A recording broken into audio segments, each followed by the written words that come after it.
নমস্কার, আপনারা দেখছেন চলছে চলবে রণজিতের সঙ্গে। চ্যানেলটিকে সাবস্ক্রাইব করে পাশে থাকবেন। আজকে আনন্দবাজারের প্রথম পাতার খবর, যেগুলো প্রধান স্থান পেয়েছে। ঘর কি ছিল সাজানো? পুলিশের সিজার তালিকা তুলছে অনেক প্রশ্ন। কোথায় কি ছিল তার একটা সিজার লিস্ট দেওয়া হয়েছে। ম্যাট্রেসের নিচে এয়ারফোন, রহস্য। তবে কি সব সাজানো হয়েছে? মৃতার বাবা। Season number 15, one blue and black colour Bluetooth earphone of Luma, অর্থাৎ লুমা কোম্পানির নীল এবং কালো রঙের একটি ইয়ারফোন।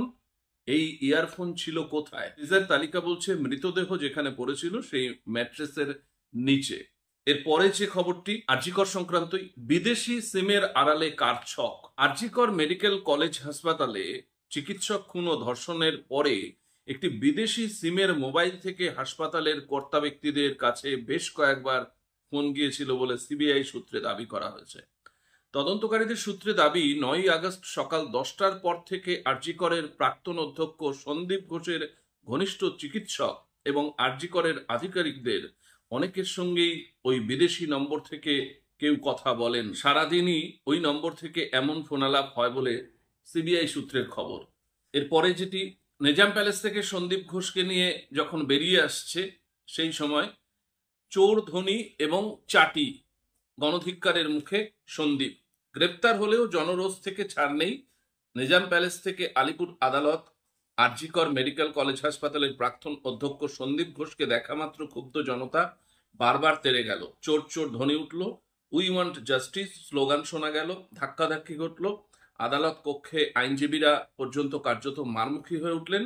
শেষে আলিপুর আদালত থেকে সন্দীপ বেরোনোর সময় রক্ষীদের প্রহরার ফাঁকে পিছন থেকে তার মাথায় চাঁটি মারার দৃশ্য পর্যন্ত টিভি ক্যামেরায় ধরা পড়ল। তারপরে যেটি, সিপির টেবিলে প্রতীকী শিরদাঁড়া রাখলেন জুনিয়র চিকিৎসকেরা। মেরে কেটে 300 মিটার এগোনোর দাবি পূরণ হলো প্রায় 22 ঘন্টা পরে। মঙ্গলবার জাতীয় সঙ্গীত গেয়ে লালবাজারে ঢুকে নগরপালের সঙ্গে দেখা করলেন জুনিয়র চিকিৎসকদের প্রতিনিধিরা। নগরপাল বিনীত গোয়েলের টেবিলে প্রতীকী শিরদাঁড়া রেখেই শুরু করলেন তারই পদত্যাগের বিষয়ে আলোচনা। যদিও প্রায় 1 ঘন্টার বেশি সময় ধরে চলা আলোচনাতেও বেরোল না কোনো রফা সূত্র।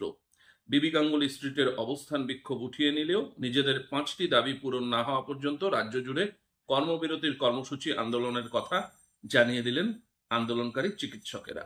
আর একটি ছোট্ট খবর, নিহত 9 মাওবাদী। মঙ্গলবার ছত্তিশগড়ের বস্তারে নিরাপত্তা বাহিনীর সঙ্গে সংঘর্ষে 9 জন মাওবাদী নিহত হয়েছে। এই হলো আজকে প্রথম পাতার খবর। ধন্যবাদ।